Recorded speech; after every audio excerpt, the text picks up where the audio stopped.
Well, welcome everyone to this panel that we put together to discuss the process for getting your research protocols peer-reviewed and published as standalone papers, the highs and the lows, the do's and don'ts, and the rewards and challenges associated with this process.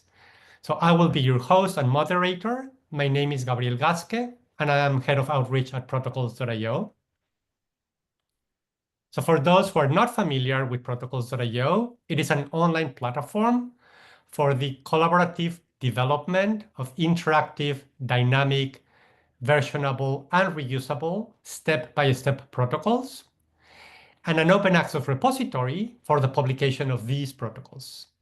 However, Protocols.io is not a peer-reviewed journal. So it is a repository similar to what GitHub is for code, Figshare for figures, and bioRxiv for full papers. Therefore, today, we will be discussing why and how to get those protocols peer-reviewed as standalone papers. And for this conversation, we have a really stellar panel of experts. I am joined here by three senior editors of excellent and reputable journals. So I have the pleasure to introduce Dr. Bronwen Dekker from Nature Protocols. Bronwen has been working at Nature Protocols since it launched in 2006. She came with expertise in analytical chemistry, method development, and validation gained from her early career role as a forensic analyst, and her PhD in radiochemistry for PET imaging. She looks after synthetic and analytical chemistry protocols, as well as protocols relating to proteomics and metabolomics. She was involved in setting up and running the protocol exchange in early years, and more recently was part of the working group that drafted the recommendations for promoting reusable and open methods and protocols, or PROMAP. She's also interested in the development of greener chemistry methods. From BMC methods, we have Dr. Chiara Cilibrasi. So Chiara joined the BMC series in April of 2022, following over 10 years of experience in cancer research.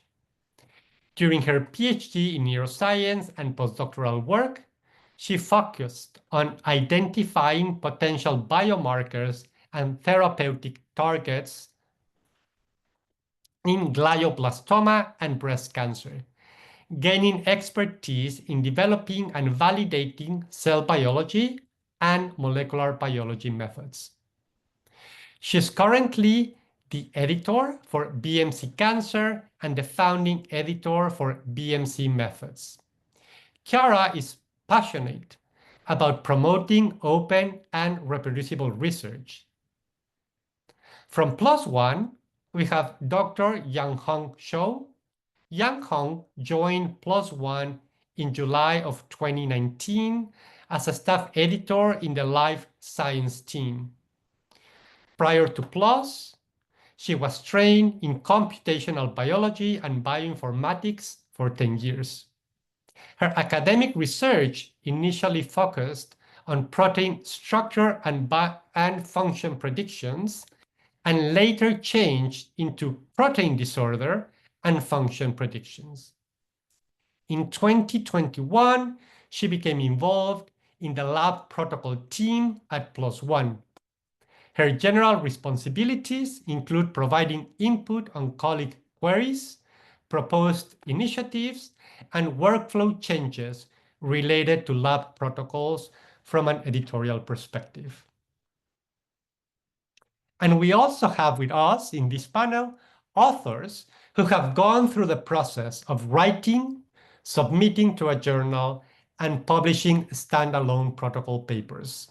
And I am so thankful that they have spared some of their time to share with us their experience.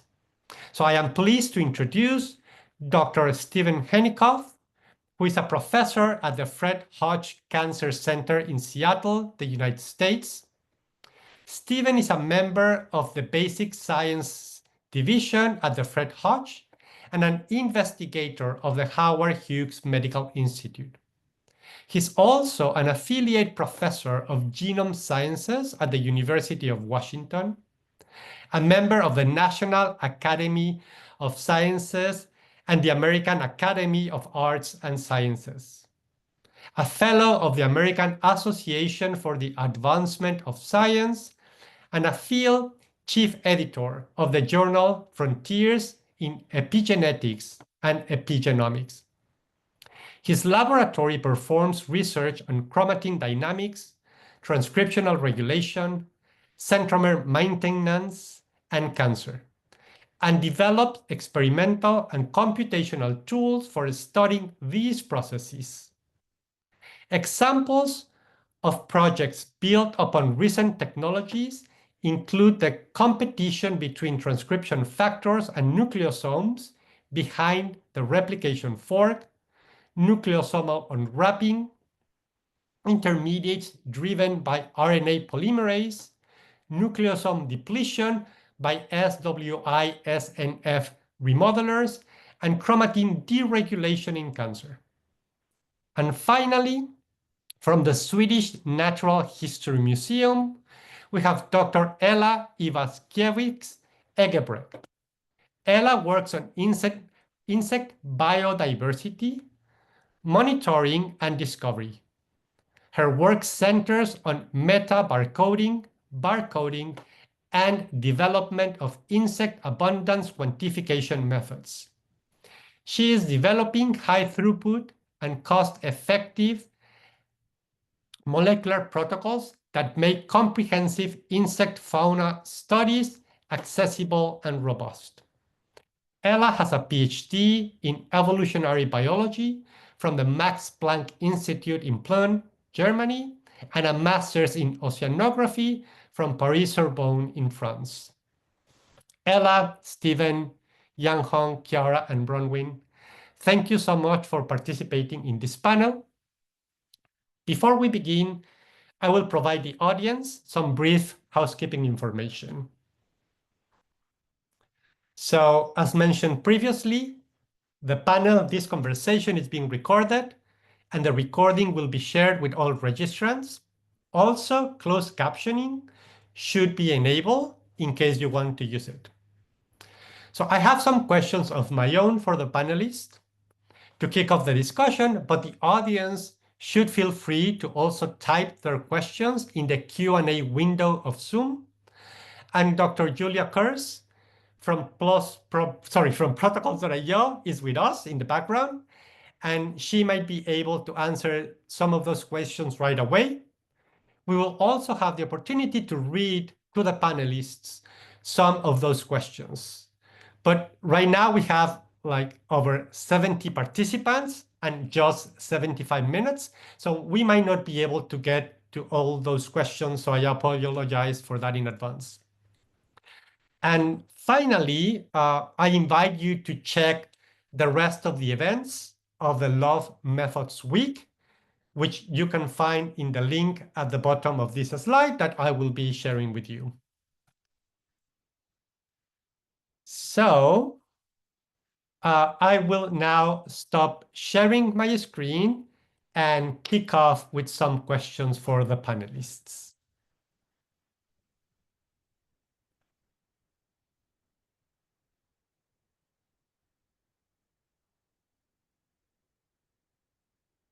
So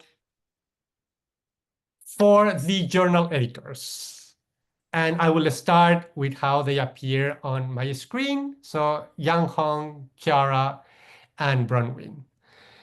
Can each of you explain what is the scope of your journals? Let's start first. Hello.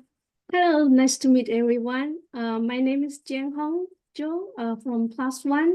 So maybe some of you already know PLOS is a journal that we accept a wide scope of research articles, and lab protocol is a new article type we launched in 2020. So with our journal, we accept any lab protocols that within +1 scope. Specifically, we accept over 200 subject areas. So some of them came from like nature science, engineering, medicine, or any related social science or humanity. So we accept all those subject areas that if the lab protocol can contribute to the basic of scientific energy, we welcome any subject areas.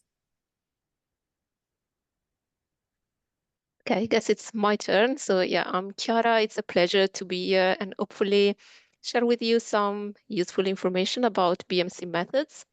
So BMC methods is a relatively new journal because it's been launched in December 2023. It's open access and peer-reviewed journal. It's part of the BMC series family, which is in turn part of the bigger Springer Nature. BMC methods focuses on publishing mainly only 2 article types, so lab protocols and methodology papers in the natural sciences in general. So this includes biology, chemistry, but also physics, computational biology, biomedical sciences. So I would say it's quite a broad scope journal. So the aim of the journal is to be like a sort of platform where researchers can share their experimental procedures, novel methods, innovative computational methodologies in order to promote reproducibility, transparency, and ultimately the advancement of scientific methods. I want to point out that we are also an inclusive journal. So we don't judge research on the basis of the novelty and impact only, but we believe that all valid research, if it is scientifically and technically sound, should be considered. All right, so it's me. I'm really excited to be here. I'm Bronwen. I'm from Nature Protocols. The scope of Nature Protocols has evolved with time. When we first launched in 2006, the focus was primarily on biological protocols used by bench researchers, which was already a very large subject area. And then when we launched, there were also a few chemical syntheses and material science protocols that were directly relevant to biological questions.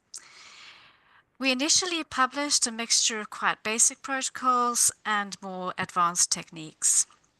The first area that we expanded into after this initial launch was protocols for computational tools.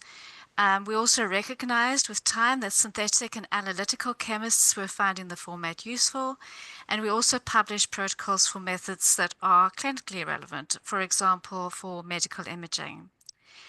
In addition to the standard scope, in 2025, I'd like to see more methods relating to addressing environmental concerns and greener organic synthesis.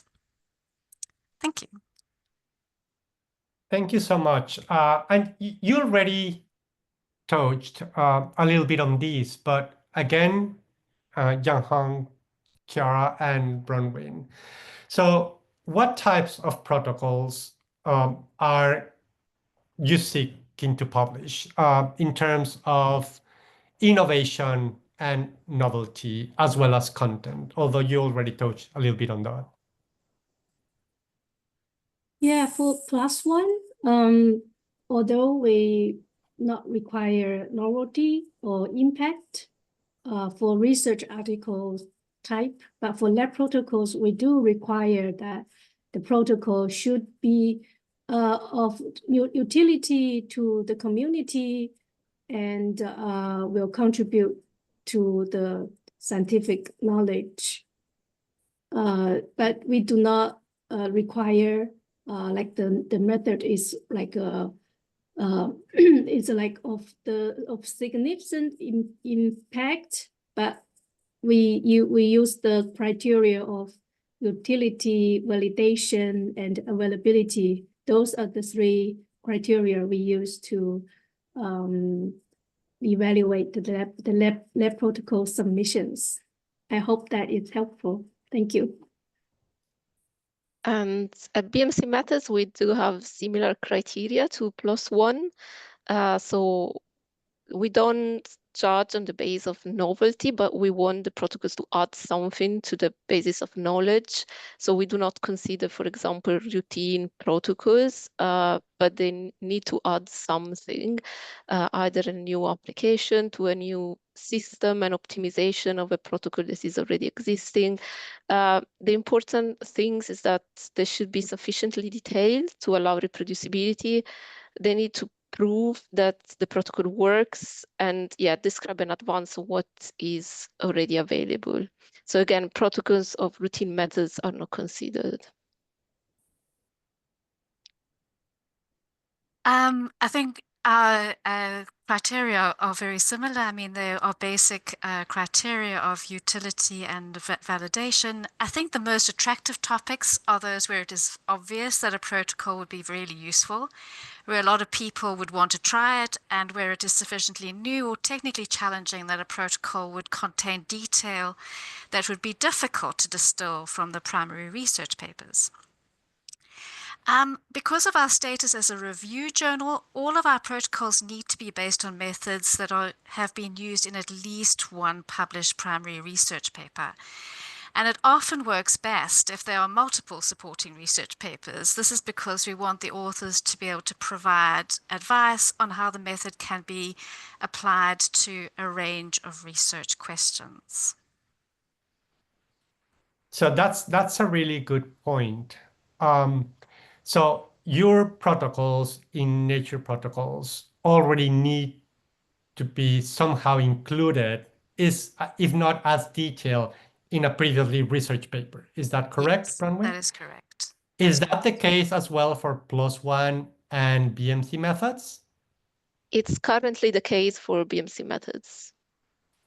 I think it's slightly different for PLOS One. We will consider a brand new lab protocol, but we also consider lab protocols that have already been used in previously published literature. This is very useful to know for potential authors. I would like now to change and ask our authors a few questions. So again, the order in which you appear on my screen are Ella and Steve. Can you tell us why did you decide to submit your protocol to be peer-reviewed and published as a standalone paper? Hi, so I will start. First of all, thanks a lot for inviting me. This great panel, great group. For me, why did I decide to publish this as a standalone paper? I think it was pretty easy decision. I just had to convince my PIs of the project to spend time on that because they're typically focused on big results.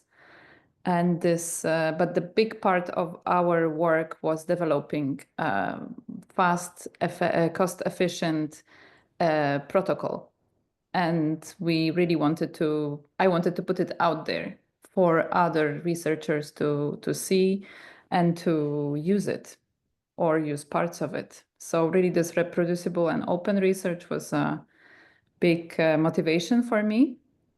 And I knew that it will be a long time before we get all the data ready for publishing. So I decided to go ahead and do this like smaller protocols paper first. And I think it was the way you proposed to publish it in lab protocols was just perfect for my aims.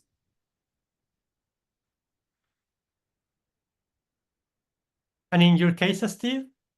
Okay, well, my experience probably doesn't generalize all that well because I've been publishing protocols for quite a long time. Actually, outside my office, there are 8 loose leaf binders of current current methods in molecular biology where you basically, this goes back to the 90s. So we've been doing a lot of publication of protocols, but when journals came online and protocol journals appeared, then we took advantage of that. And I realized that we actually had a paper in Nature Protocols in 2006 when you launched. So we've been doing it for quite a while. So this is something that the first thing we think of is if we want to get it out there, get a paper out there, and, you know, we think it's of general interest, and that's very important if we think it's of general interest. And we did for this particular paper that the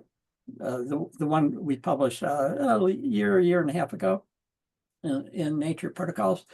It was quite obvious that we thought that this would be something that a lot of people would want to use. Give a little background to it.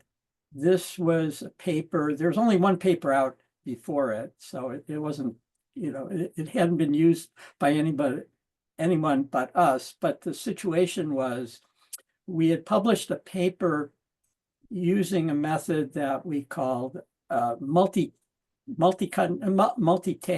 This is work of Mike Mears, his postdoc in the lab. He now has his own lab at WashU in St. Louis. And when he did this multi-tag, we had also used a single cell indexing method. So multi-tag is multifactorial cut and tag. You know what cut and tag is? It's for chromatin profiling, okay, which is a method that we developed quite a long time, well, actually several years ago. And with multi-cut and tag, we wanted to get efficient, lots of single cells and do it very efficiently.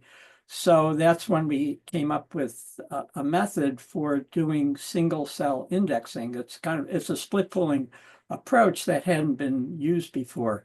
So that's where we used it. We used it in one paper, but it was in the context of doing this multifactorial indexing.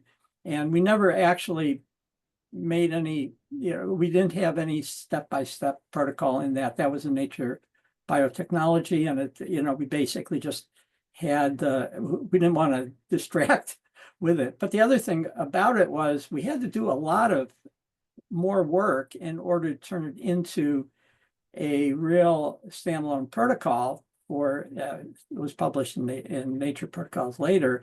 And that required, we had to deal with things, you know, if you know about single cell profiling, you have to deal with, this is the way we're doing it is if two cells stick to one another, that's not very good because it goes into nanowell and then you get a doublet. And how do you resolve the doublets? And we had to do a lot of work in order to either get rid of the doublets. For example, it turned out we were doing things with nuclei, and it turns out they're sticky.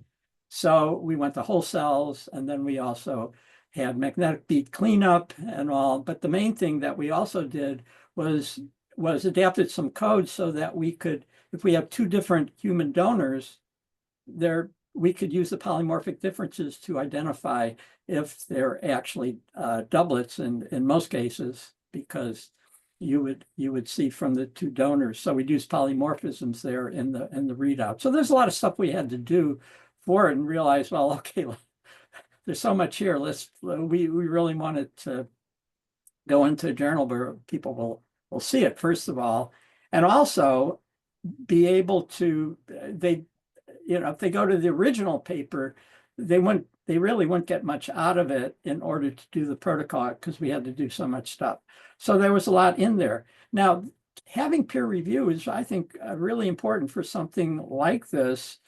The peer reviewers, you know, pointed out, for example, that we actually stuffed too much information into single steps, and you know, we had to separate them out and stuff like that. But also the peer reviewers will, if it's in a peer-reviewed journal, we also had to show that this was, well, okay, if it's in a peer review impact journal, let's say like Nature Protocols, which might not apply to the others, they determine, in order for it to be published, they're basically saying that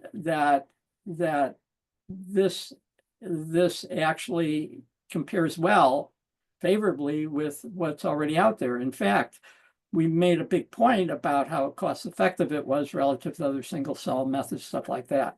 So the peer review actually will save the users some effort, because okay, is it appropriate for me to use it?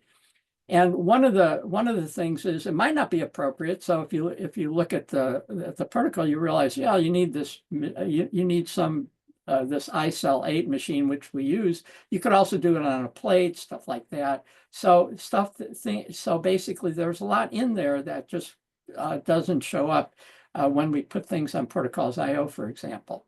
So there were lots of reasons. Also, it gave us the opportunity to show examples of how show examples, including, so you could download the data and look at it yourself, for example, because everything goes up in the, so all the data that you use in the examples goes on Geo, for example. So there are a lot of advantages to actually going to a peer-reviewed journal. Now, we also had sent something previously using a different method to a journal that wasn't Impact. This is Bioprotocols. I don't know if people know about it, but we really liked it. And in that case, we just wanted to get the protocol out there so we could refer to it, so that people could cite it. And so that's another reason that we wanted to go to standalone journal. Thank you so much, Steve. And you already mentioned a little bit of how the feedback that you received from the peer reviewers helped you improve the clarity of the protocol itself. And I would like to ask a similar question to Ella. So what do you perceive as the benefits of having the peer-reviewed paper with the feedback from your colleagues, in addition to having the protocol posted in an open access repository? So the peer review process, I mean, for sure, it always helps in polishing the paper clarity and elevates it a bit.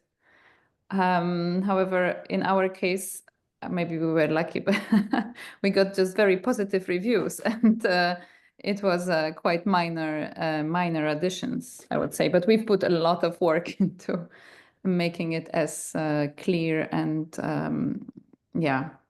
easy to follow as possible. So it sort of helped to know that it was easy to follow. One of the reviewers also, I have to say, was not familiar with this lab protocols format, and gave us a lot of comments of like treating it as a full like research paper, and basically claiming it's a bit too small, too little information.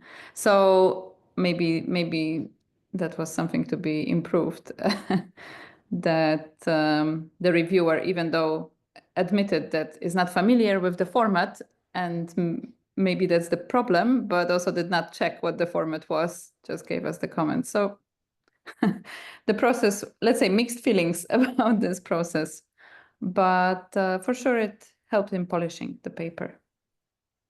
Thank you. I would like now to pause my questions for a moment and see if Julia can read some of the questions from the attendees. Sure. So to start, we have a question that's a little bit more about protocols.io, but for people who aren't familiar with protocols.io, what's the difference between publishing on BMC Methods, Nature Protocols, and PLOS One, and publishing on protocols.io?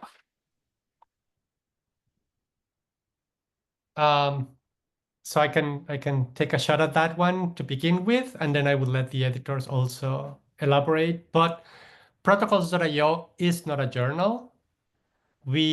Protocols.io doesn't peer reviewed. It doesn't provide you feedback. As soon as you click publish in the platform, the protocols becomes public. There is a very light touch moderation, just to make sure that what is being published is not a spam.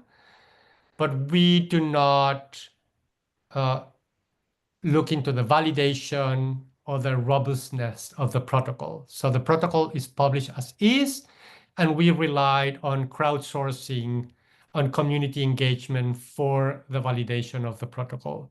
If any, colleague comment happens after the fact, not before the protocol is made public.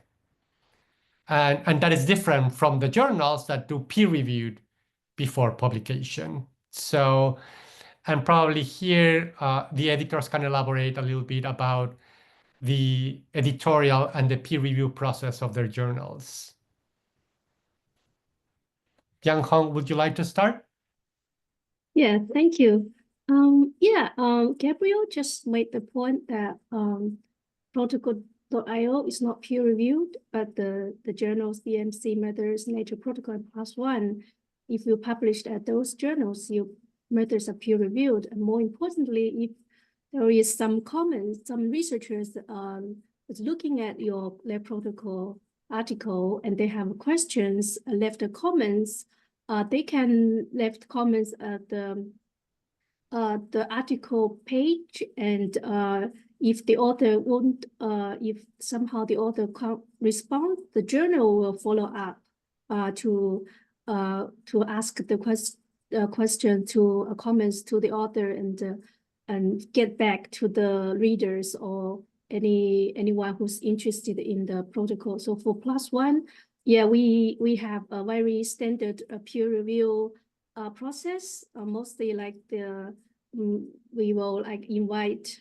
like staff editors like me will first do the initial evaluation. If we feel this can go through the peer review process, we will send it out for the peer review and inviting academic editors, and the academic editors will invite reviewers to provide comments, and they will issue a decision, or they can reject immediately, or they can issue a revised decision and provide you an opportunity to improve your protocols.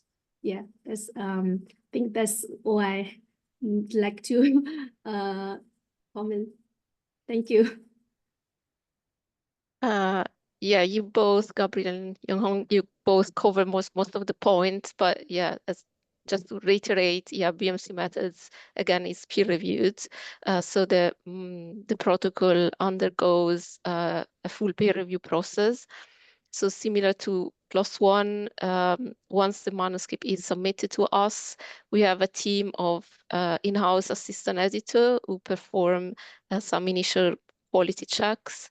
Then if the manuscript is okay, it's assigned to an editorial board member, because BMC Methods relies on external editors who has the right expertise to assess the manuscript. So the editor is responsible for assessing the manuscript and then to get the invitation out to the reviewers. Then the reviewers send their comment back, and again the editor is responsible for assessing the reports and make the editorial decision. During the first round is either to reject the manuscript if there are major issues, or to ask the authors to make some revisions. And then until the end of the process, when the final decision is made to either reject the manuscript if there are still major concerns, or to accept the manuscript. And yeah, another difference with Protocols.io is that the manuscript submitted to us as some complementary sections. So it's not just the step-by-step protocol. We have some additional information that needs to be included in the manuscript. So we have like a section about the background, or the troubleshooting, or the expected results. So like benchmarking data to show how the protocols should work. So what the authors should expect to achieve if they follow carefully the step-by-step procedure. And then we have, of course, a material section as well, but these more technical information are included in the Protocols.io protocol as well.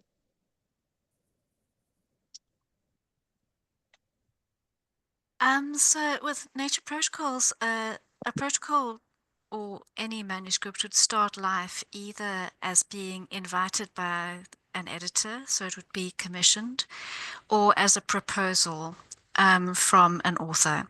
So the author would contact the journal using the manuscript tracking system with an idea for a protocol, and the idea would be, they would provide information that the editors would use to evaluate the idea. The editor would then say, yes, we'd like to invite this, or no, it's not quite a good fit.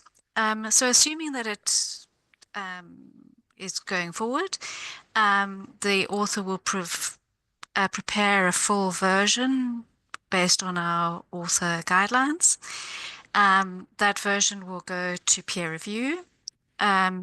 Assuming that the comments are consistent with us going forward, the author will provide a revised version, which usually is checked by referees. And then after that, assuming that the referees are happy with it, it'll go what is called a developmental edit, where an in-house editor will go through and make sure that all the information that we require is present, that the article makes sense, to do a line edit to make sure that there aren't logic steps missing. And it's quite nice because we are relatively non-expert in the techniques usually, so we can ask a lot of questions about the procedure when something doesn't make sense, to make sure that it would be completely useful for a non-expert in the field. Does that answer the question?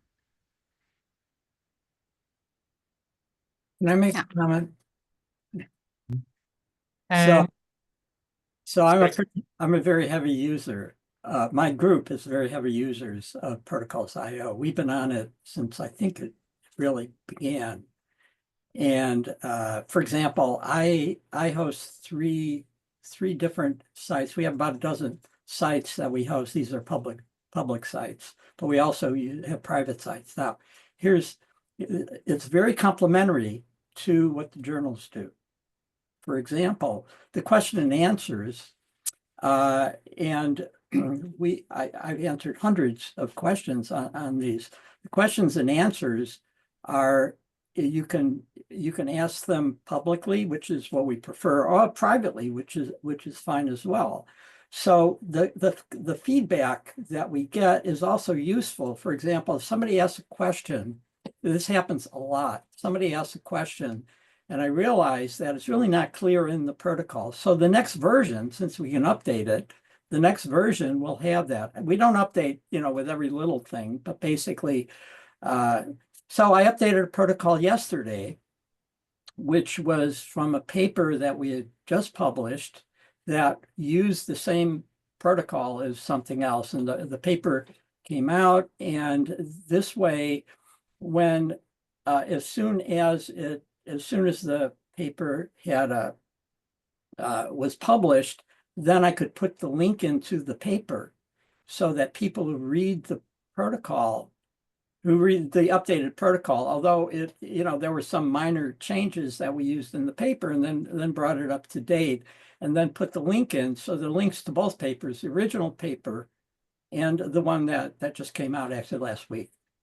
So there are lots of advantages from the point of view of the author, but in that it helps you improve the protocol. The questions and answers will get people to, we do a lot of troubleshooting on most of our protocols, because people, the usual answer is I have to hold myself back, say, well, we'll read the protocol. No, actually, it's usually I realize that the protocol wasn't really clear on something, so it allows clarifications of things at the time, so somebody doesn't waste their time. And so we do a lot of troubleshooting. It's I think it's win-win for everyone, and it doesn't take away from the publication itself. It actually helps, because people will go to the publication, so it highlights the publication as well. And then when we publish and there's already a protocol, there'll be a link there to the protocol up and back. Yeah. Oh, and the other thing is that if I can't answer a question, sometimes users will, well, some of the, I'll ask somebody in the lab to answer the question, or point them to another one of our protocols where it's a more appropriate place to ask. For example, we have a contact data analysis and processing just for computational questions. And a lot of the questions I say, oh, go there. And a former postdoc who has her own lab now, Zhang, will go ahead and answer those questions. So there's lots of advantages. It's quite complementary to a peer-reviewed journal, and we find it very useful. But also, it helps if you have a publication. It helps to so you don't have to put all the step-by-step stuff in some supplement that nobody will read. This way, it actually there's a discussion within the community. There are a lot of people who use our who basically ask questions about it. And these are our most popular methods.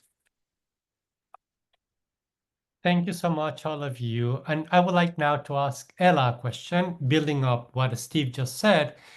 In your own experience, can you describe how quantitatively and qualitatively the readers of your protocol engage with the paper and with the protocol on the platform? So yeah, coming back to what Steve said, I usually get a lot of questions about the methods, like, how do you do this? They heard something, they know it's happening, so how do you do this? And then I say, read the paper or read the protocol.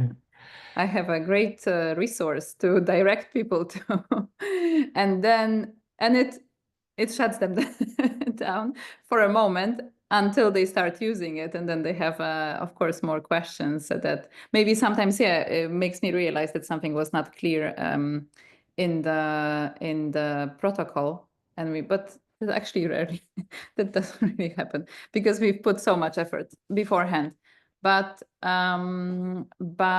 yes, I think people are, first I direct them to the paper usually. So because I get a lot of questions of people who have interest in implementing this sort of insect monitoring tools. There's a lot of movement right now in Europe to do this. So they really want to read very brief introduction and this method put in context, and then see some an idea of how the results would look like. This is what we offer, and then they can come back, they go to the protocol, and then they start implementing step by step or just some modules of this and looking into details. So I think for me it was really useful that people can look at the paper, get an idea of what it is, because sometimes they are really they come from different fields and they are not that knowledgeable. So they really get an idea, and then they go into the nitty-gritty details of everything. So it's been a great resource. Thank you, Ella. Julia, could we read another question from the participants? Sure. So we have another question for the editors. And it's asking, to publish, is the protocol itself enough, or do you need data?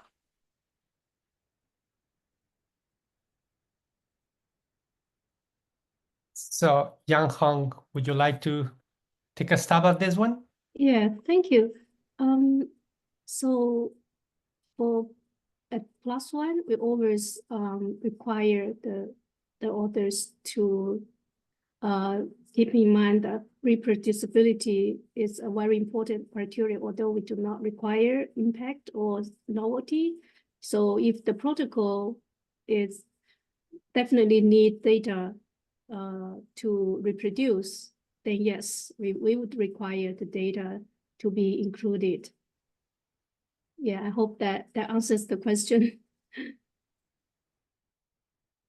Yeah, BMC methods, as I mentioned, we asked to include an expected results sections. So that's what we mean by data. So it means like, yeah, benchmarking data, sort of what the author should expect to achieve, or sometimes it's good to provide what we call like bad results, so what they should not achieve. Some data sets, how to interpret the raw data, some statistical analysis. This is what usually we require the authors to provide in the expected results section. Yeah, so for nature protocols, it is similar. We need to see, and it's useful for the users to be able to see examples results. So, and also some evidence that the method has been validated. It's useful to show the steps required for optimizing and validating a method. And it's often that if it's a more computational method, so the method is would require data in order to do it. That data also needs to be either available with the protocol or be made publicly available using an online repository. And I think for all of our journals, we care very deeply that the data is available. So we'd have a data availability statement where people could go and look at example data, or referring to research papers that have it as supplementary information. Thank you. And I would like to extend the question. So we have the step-by-step protocol. We have the data that validates that protocol. What other information needs to be included in the submission for your journals? So in the full version article, we have quite an extensive introduction, which will include a comparison of the method with other related methods, looking at the relative advantages and limitations, and where the newly developed method, the protocol that we're talking about, fits into an overall research project. An important part of the introduction would be to include an experimental design section with how you would plan an experiment, what controls, replicates, what standards you would use, and some advice on what steps might need to be optimized, what might need to be decided on and prepared in advance. The protocols, I think all of our protocols include troubleshooting sections. So in nature protocols, this would either be plain text or like a troubleshooting table.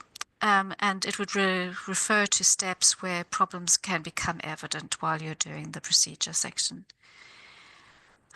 There's probably something I've forgotten. We've talked about the anticipated results.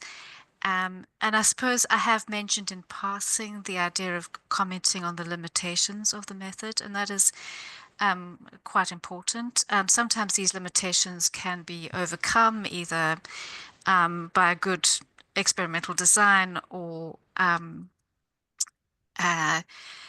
using complementary methods to confirm results, for example.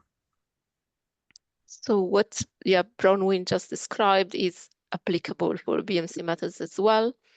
If you have already uploaded your protocols on protocols.io, then the materials section and the procedure sections can be combined, and you can just put the DOI or the link to the protocols.io protocol. So you don't need to rewrite all the step-by-step procedure or the list of materials and equipment.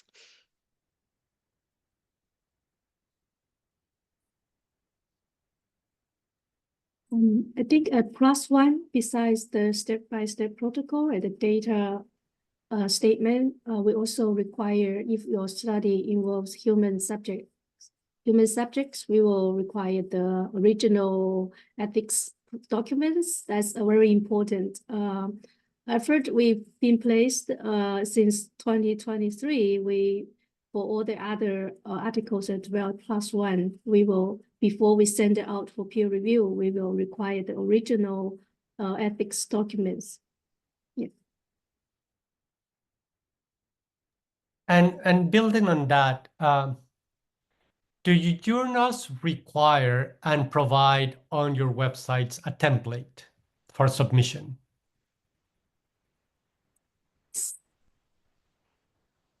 No, we don't have a template.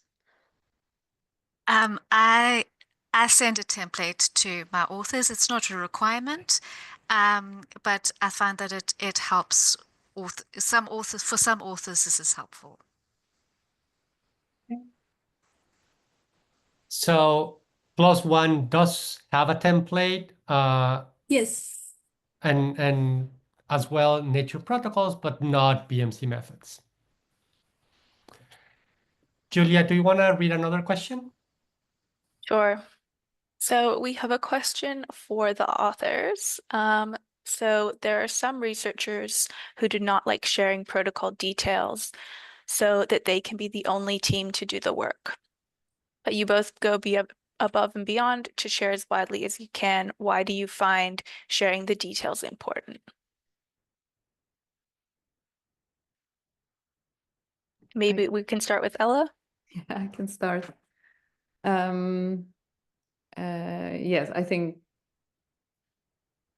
having exclusivity to do certain thing. I mean, it's a way to approach, but I don't know if it's a good way for research. No, we definitely want everything to be open and accessible to everyone. We want other people to adopt our methods because we have a simple purpose. We want to unify, like harmonize methods all over the world so that our results would be comparable. So that's our purpose. We want to know particularly about insect communities, and if everybody uses the same methods, not necessarily ours, but something that there's a discussion about this and openness, then we can think about comparing those insect communities all over the world. So that's definitely our core aim, I would say. Yeah, and I think if we put it out there, we have more people looking at it, more people use it, more people test it, and we all improve, simply. I'm sure there are examples of that, but I think it's really unusual. Most people want their method to be out there and other people use it because it'll give them citations, it'll help their careers along, et cetera, et cetera. But also for us, okay, I can tell you that we introduced a method that we call cut and run. This was a competitor for ChIP-seq.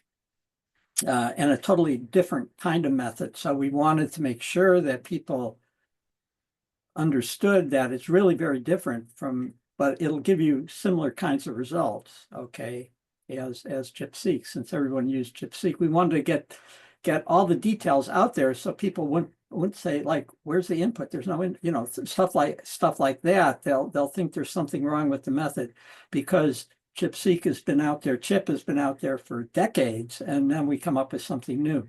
So that was our reason for wanting to get it out there, just because otherwise people won't get it and realize that, oh, it's very different and has different advantages over other things, over what they've been using. And so that we got accustomed to that. And as more methods have been coming out since that was 2017, when nobody knew about it. And then but it's pretty much caught on and it's been successful. So I can recommend it if you have something that's better than something out there. It's in your interest to get it out to people. I just don't think it's very common that people are in a situation where, oh, we have this great thing and we're the only ones who want to use it. Really, it's not a.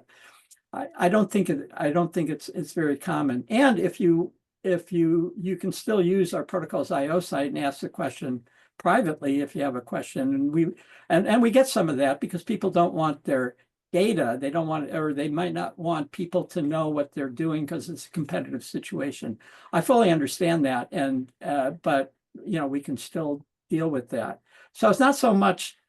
It's just part of our. I think it's, you know, you could call it outreach, and you know, to try to get out to people, but it's also in your interest to get it out there. So that's part of it that I would really encourage you to try to get your method out there if you really think it's better than the state of the art in particular, or if you just think it has advantages, even if it's not better, it has some advantages. There's pros and cons of all that. So I'm more optimistic. I don't think people will really have this attitude of, I got to keep it to myself because it's my career. And building on that, just to add a little, I understand that sometimes some methods might be, it might be advantageous to centralize if you want everybody to bring their samples to you, and then you get to collect the data. I mean, I just know such examples in let's say my sphere, but yeah, this is it's a, I think, problematic approach. Thank you. And I want to elaborate on that question and that answer from Ella and Steve. So you both publish peer-reviewed papers, methodological papers in this case, and use open access repositories as well. How do you manage those two? Do you post first in the open access repository while the paper is being peer-reviewed, or you make it publicly available once you know that the paper will be published, once you have the acceptance letter? And why you make that decision? You mean like manuscript to put in a open repository? Yeah, like you share your methods in protocols.io or your paper in bioRxiv before it has been accepted while it is being peer-reviewed, or you just prefer to wait until you know it will be published as a peer-reviewed paper to share it openly? If I remember well, I think maybe I waited with publishing the protocol until it was the review was finished, basically.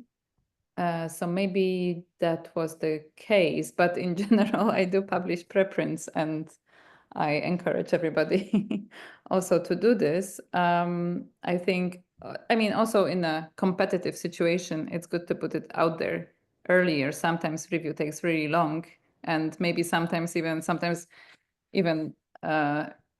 someone holds it back because there's a chase going on with something similar. So I put it out there, and I say it's good to share earlier. And even if review process took 6 months, then you see that the final product is very similar to the preprint. And so I think it was worth putting it out earlier and sharing. And yeah, that's my opinion. Yeah, I'm all for posting online when you submit the paper. I don't think, and then when the paper appears, you can update it on bioRxiv. That said, we haven't always done that. For example, the paper I was just mentioning that came out last week, it was in Science, and I didn't want to blow the. I just wanted to come out. You know, to make more impact, basically, that's part of it. But I do encourage people to do it. It's just, this was kind of an exception, decided, okay, we want to come out with the maximum impact. So yeah, that it depends. But other things we put online, because we basically want to be able to cite it for grant proposals. That's one thing. And you can put it on bioRxiv and then cite it, and and that's good enough. It's got a DOI, and that's good enough. So that's a large part. For largely selfish reasons, we like to put things up there, but also to get the story, if we want to get the story out quickly. But if we figure, well, maybe we should hold off I'm putting it out there because the impact will be much better when it comes out, and there'll be highlights and news reports or whatever. So then we wouldn't do that. Thank you so much. Julia, can we take another question? Definitely. So we have a question. How do you overcome the perception that methods papers are less important compared to other papers and therefore not worth the time needed to write them?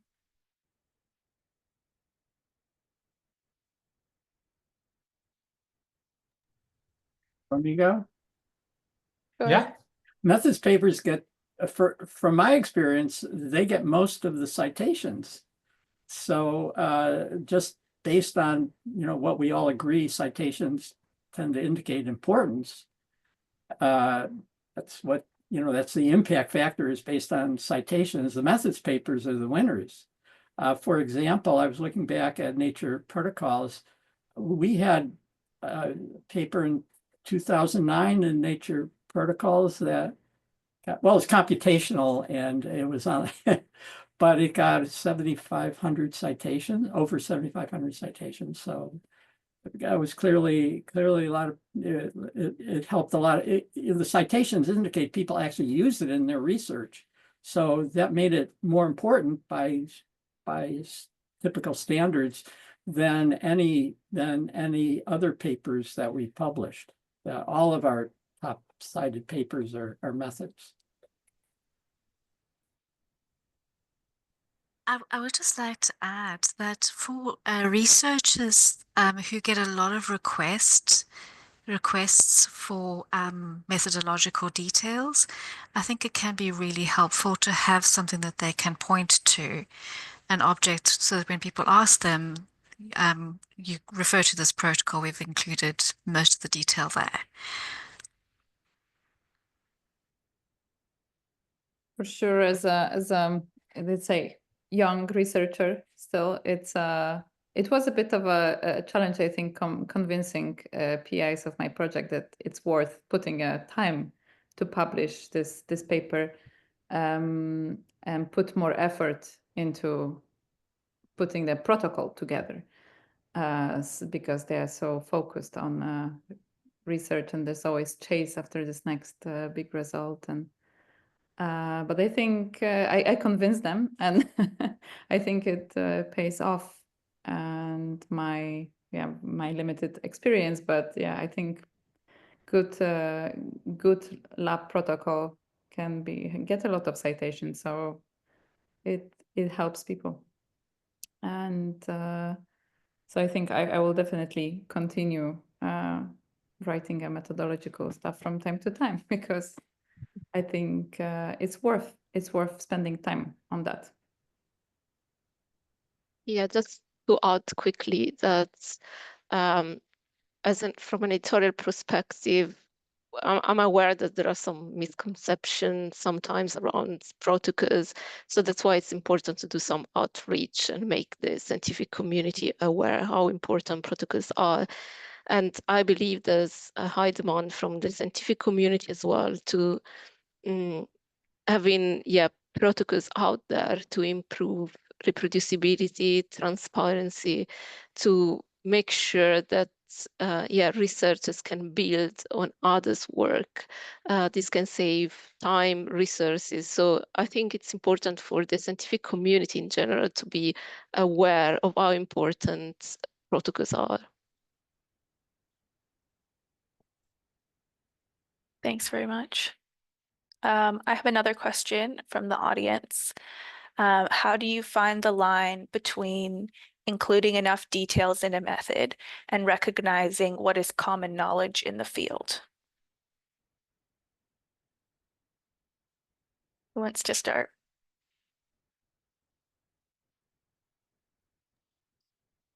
Bronwen?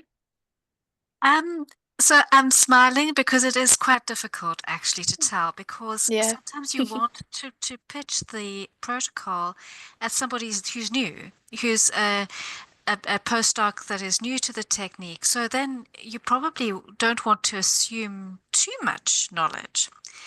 But I think that the peer review process is actually quite helpful for that. The peer reviewers do say, oh, you know, this section of the procedure, that is really just standard stuff. You don't need to include that. So I think the peer review process can help there. Yeah, I agree with Bronwen. This is quite challenging. So we do rely on external board members as well. So they can help as well, because usually we assign manuscripts to researchers who should have the expertise in the field. So they should be able to tell, oh, this is already quite established and yeah, heavily used already. So it doesn't have that sort of, let's say, novelty that it should have. Of course, the threshold between us, so between BMC methods and, for example, nature protocols, is quite different. So we do consider also minimal updates or advancements of what is already available in the literature. So we believe in incremental science. So even if it's not a massive advance of what is already available in the literature, we consider it. But yeah, I agree, it's quite a faint line in between what it is and what is not novel.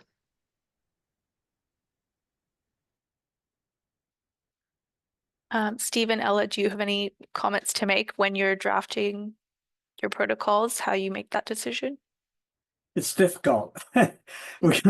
we do rely on peer reviewers and editors, basically, you know, but it depends on the journal. Some journals want you to put everything in there no matter what. So that would solve the problem. But yeah, it does get tedious. But then again, you can always, it used to be when everything was in print, you didn't have the option of putting something in a supplement. So the supplements tend to be good for that kind of stuff. You just have to put it in there because the journal's requiring it.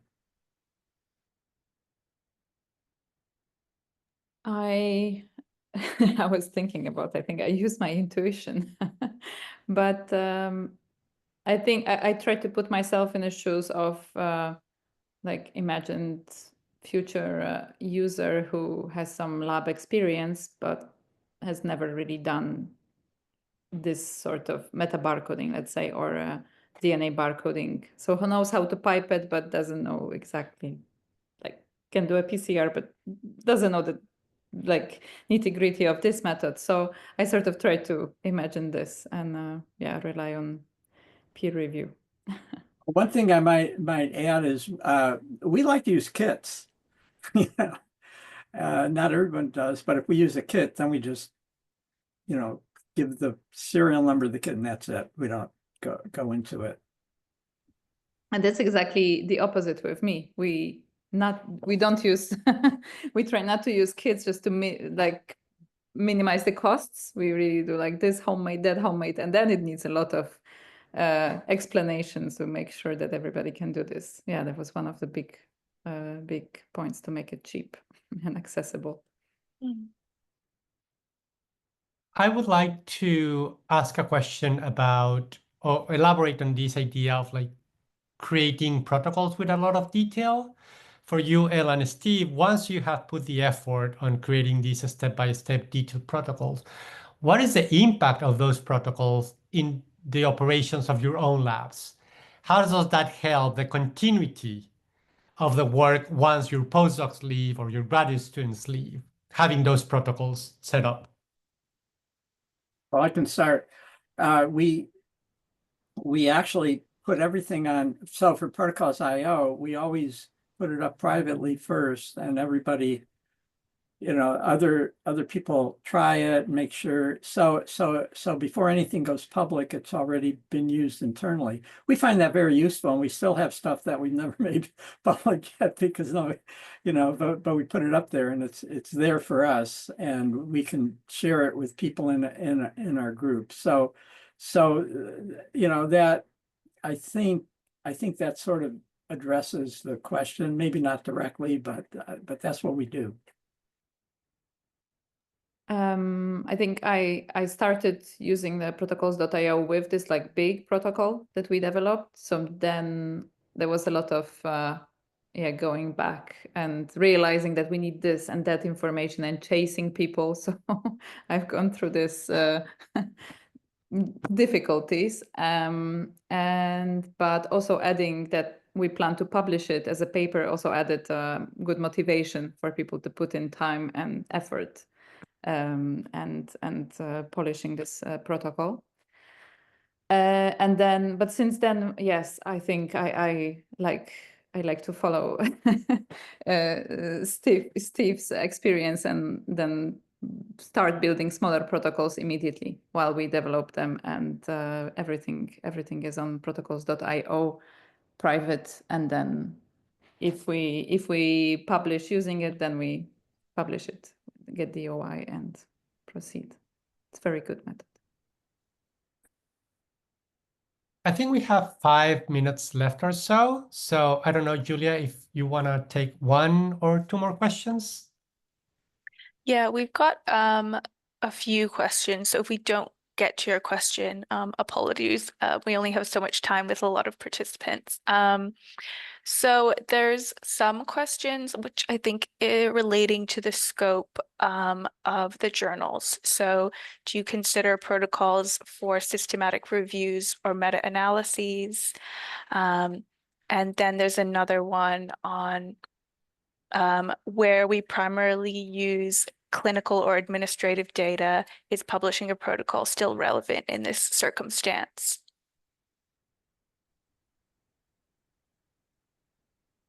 So the short answer in terms of systematic reviews, for example, is I think no. I assume that what the person is asking is to publish the protocol ahead of making the systematic review. And I think that there is a separate type of repository for that kind of thing. I think that we would be open to a protocol for how to do something like that. But we don't have one at the moment. I mean, what we do publish are consensus statements, but we haven't published a protocol on how to arrive at a consensus. Yeah, for BMC methods, yeah, the answer again is no. We don't consider systematic review or meta-analysis or any protocols that is more related to health research or clinic. We do have in the BMC series family a journal that is publishing protocols for systematic reviews or as research. So I think the name is BMC Medical Research Methodology. So if you're interested, you can have a look at the scope of the journal and get in touch with the editor. Yeah, for +1, yes, we do consider protocols for systematic reviews or meta-analysis. We don't consider narrative reviews because we felt that's not very reproducible, but for systematic reviews, because it have very standardized outline, the reporting standards in this field. So we would consider those. And for the protocols using clinical data, I feel it's also in our scope if it's of utility to the researchers in the field. Thank you. Gabriel, did you want to comment on if that's appropriate for protocols.io? Sorry, I was muted. In protocols.io, you can publish, but again, we're not a journal. We don't peer review, but you can publish either wet lab protocols or protocols for clinical and systematic reviews and meta-analyses. However, all protocols that are aimed at using patients should come with an ethics statement. Some of the protocols that are published in the protocol are not retroactive protocols, but so people are not reporting what they did, but they are reporting what they will do. So the authors might not need to have the protocol approved, but there has to be a statement saying that use of that protocol requires prior approval by an ethics committee. But they can be posted in the platform. Thank you. Well, it's been already 75 minutes, so we are closing the session. I really appreciate all your input, panelists. It's been, I think, very informative. I hope that the attendees found it useful and that they submit their protocols. I will be sharing the recording and the limited slides. In the slides, there are links to the papers that both Ella and Steve have published, the protocols, as well as links to protocols.io and the 3 journals that were with us today, PLOS One, BMC Methods, and Nature Protocols. Thank you so much Thank for you. organizing. It's been a lot of fun. Yeah, Yes. thank you very much, yeah, for the invitation, and hopefully it's been, yeah, informative for the audience. Thank you, Gabriel. Thanks. It was a pleasure.